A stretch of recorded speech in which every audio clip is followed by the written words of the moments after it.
Hey everyone, and welcome back to Coffee with Her, the space where we are constantly rewriting the narrative of business, leadership, and innovation. I'm your host, Mabina, and today we are on Season 2, Episode 3, where we're going to be talking about something that we've all actually sensed, but we haven't quite put a name to it. The change in leadership as a result of being in an AI-driven world.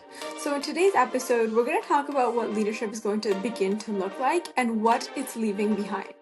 So with that said, grab a drink and let's get started. Okay, so let's be completely honest over here. Before this evolution started, and what I'm referring to is the rise of AI, remote work, and a purpose-driven workforce, how many of us pictured leadership like this? Imagine you walk into your workplace and the first thing you think is, oh, I need to be acknowledged by the person with a better title than me. I need to be validated by them. I need to make sure that it seems that I look up to them. Or actually, that I fear them because they have a better title, bigger office. Their confidence is more about being loud and they thrive off of control. The truth is, not long ago, this is exactly what leadership meant. This is exactly what we thought when we even thought of the word leadership. But here's the plot twist. This kind of leadership is extremely outdated, and continuing to be such a leader will only lead to destruction, not only for the leader, but the entire organization. And to put things into perspective, a study shows that 63% of employees look up to their leaders to uphold a shared vision. And 67% of employees look up to their leaders to create a sense of camaraderie. And so if we consider this and how in this future we are evolving to be more human-centered as AI takes over a lot of things and more purpose-driven, these values are only going to be screaming louder and louder. And unfortunately, our leadership is just not able to meet this demand at the moment, right? And if we take a look at why this might actually be, we might realize that this could be because leaders don't actually have a sense of what the future will look like. And not only that, but organizations don't have an appropriate structure or success criteria to appoint leaders in an effective way. Okay, and before we take a look at what our leaders need to acquire to lead efficiently and properly, let's just take a look at what the workplace needs to feel like in this evolving world.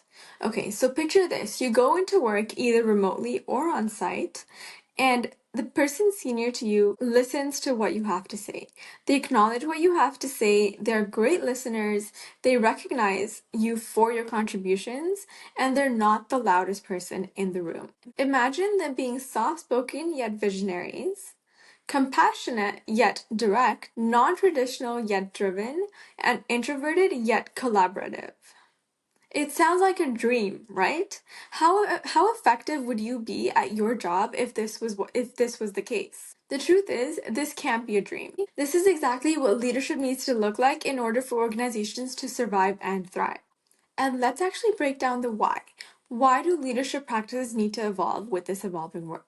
Well, this is actually something that I talked about in episode 2, but I'll just briefly talk about it again. And that's because with this new AI-driven world, we're actually attracting a new breed of top talent.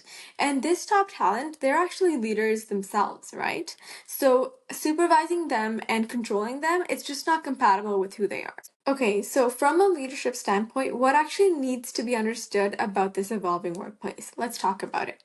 So number one, it's important for leaders to understand that it's no longer about controlling other people. It's more about collaborating because what you're working with is top talent, right? Number two, it's really important to understand the needs of these top talent and actually deliver, okay? Number three, since you're working with top performers, it's really important for you to redefine what competition is because you'll see that competition is more about outgoing versions of self rather than competing against one another. And when you come to this realization, you'll realize that eliminating office politics and power plays is actually in the best interest of the organization.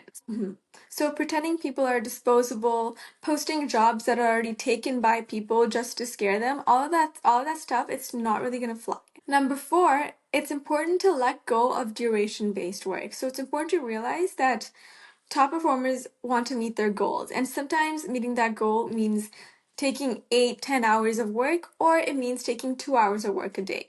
And so essentially what you want to do is you want to be comfortable with letting go of hustle culture, okay?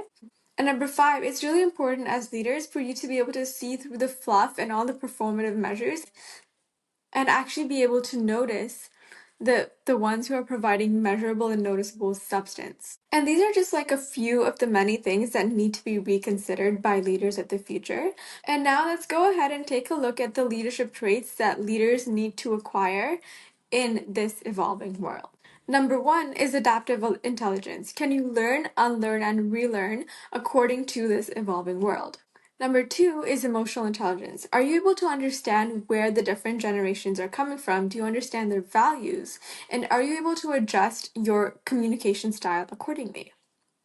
Number three is systems thinking. Can you see the connections and the consequences and the big picture? Are you able to see the outcome of your decisions? Number four is projection or observation. Are you able to foresee what the near future will hold? And can you determine a proactive approach to change? Number five is ambition. Do you constantly work on becoming the better version of yourself? This is really important because the best thing you can do for anyone and everyone is work on yourself. And number six, which I think is actually extremely critical in this evolving world, is resonance. Are you able to communicate in a way where people resonate with you instead of communicating like a machine or a robot? And I really believe that resonance is the key ingredient to leadership because it's the language of human beings and it's really what fosters trust and consciousness. And so the next time you think of leading or you're considering whether you're a leader or not, I want you to ask yourself, am I leading with intention or am I leading from tradition? Because real leadership actually starts with intention and the courage to take action. And that's all I have for today, folks, so until next time. This program is meant for entertainment purposes only. It is not meant to replace any educational programs or represent a professional coaching program. All examples provided by the author and speaker are purely anecdotal and are not meant to represent any institutions or companies in affiliation with the creator.